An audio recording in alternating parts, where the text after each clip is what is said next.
Well, the Coalition is determined to ensure that embattled Labor MP Craig Thomson stays at centre stage in federal politics in sickness and in health. His doctor says he's too sick to attend Parliament, but the Coalition is demanding a second opinion. It appears late this afternoon it might have accepted one. But that sparked a debate about privacy and decency. But it's all really about building pressure ahead of a report by Fair Work Australia on the MP's alleged misuse of a credit card when he was a union official. Political editor Heather Hewitt reports. Morning.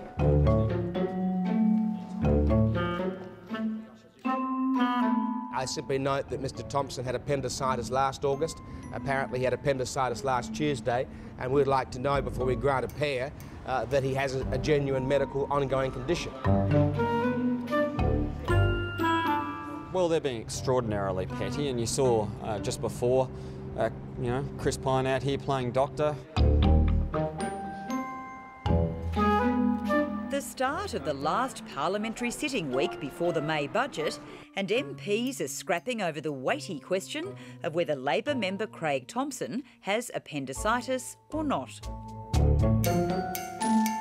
It is extraordinary, the behaviour of the opposition. It seems that there's no form of behaviour or convention or standards of which the opposition isn't prepared to play political games with. I'm not quite sure what the Coalition is wanting in the future in terms of further and better particulars of an MP's ill health.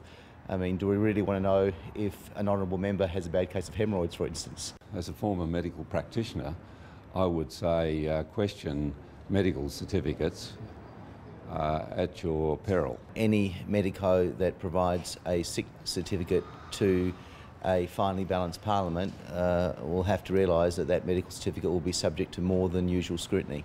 That certainly appears to be the case for Craig Thomson, who's under investigation for alleged improper conduct during his time as a union official.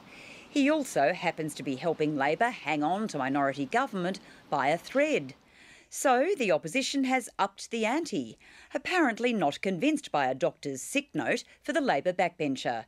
They'd grant him a pair in the Parliament today, so the government wouldn't be down a vote, but wanted a second opinion before granting him one for the week. But the Coalition intends to have some real evidence of his ongoing medical condition. I would suggest that any employer can rely on a doctor's certificate. The medical practitioner stakes his reputation on the document that he supplies. I do believe that if this was any other member of the caucus seeking leave, we wouldn't have had a problem this week.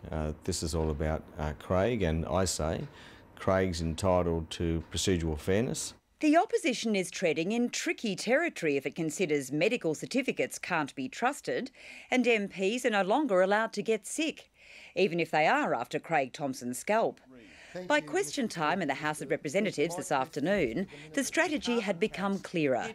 Keep Craig Thomson in the limelight no matter what, including investigations by Fair Work Australia into the Health Services Union where he once worked. With the members of the HSU themselves calling for action, has the Minister referred the findings of this report to the Australian Taxation Office for further investigation? We are certainly reading the report. We've certainly...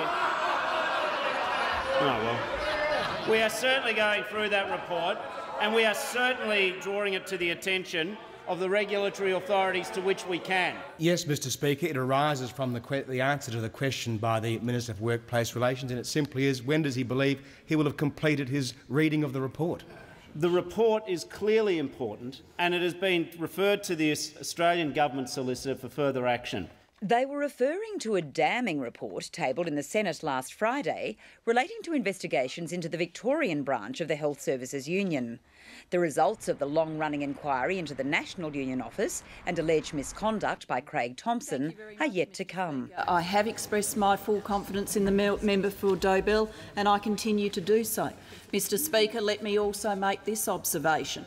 What we are seeing from the opposition today is distraction day.